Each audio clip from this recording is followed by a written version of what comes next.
The scorching sun blazed over the city as a woman stood impatiently, glancing at her watch again and again. Sweat glistened on her face. The driver is 2 minutes late and still not here. Did I hire a ghost? She snapped in frustration. Just then, a man walked up to her and said calmly, "Ma'am, please don't touch the car. It's mine." She shot him an angry look. "Yours? And who are you to stop me? I'm the driver you hired." She sighed deeply. "Finally. All right, start the car quickly. I have a lot of places to go.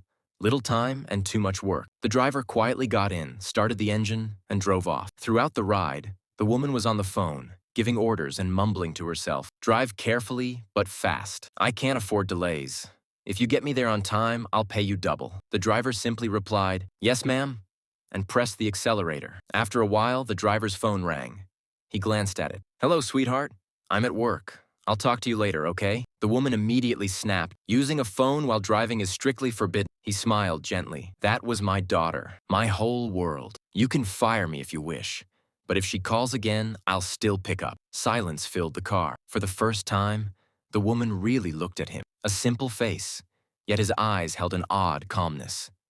There was both respect and pain in his voice. After a while, the woman said quietly, "Take me to the hospital." The driver turned the car around quickly. At the hospital gate, she got out. Moments later, she returned, her harsh expression gone. "Is everything all right, ma'am?"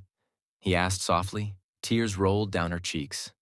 "No, the doctor says I have leukemia, blood cancer. I might not have much time left." The driver said nothing for a moment. Then gently, he spoke. "Ma'am, I was in the army once. I've seen death up close, seen young men fall right before my eyes. That's when I realized how precious life truly is. Look at the sky, the air, the trees. These are reasons to live. Death never solves anything. It only steals the light of life." The woman stared out the window. Sunlight filtered through the leaves and touched her face. "Maybe you're right," she whispered. "I've been so busy, I forgot how to live." A few days later, the same woman sat in her office, smiling softly. "You've taught me something priceless. You know, I saved my company, but my greatest victory is that I've learned to live again." The driver lowered his eyes. "I didn't do anything, ma'am. I just reminded you of what you had forgotten." "The beauty of life," the woman whispered. "Maybe life sends us people not to change our path, but to remind us of the meaning of the journey itself."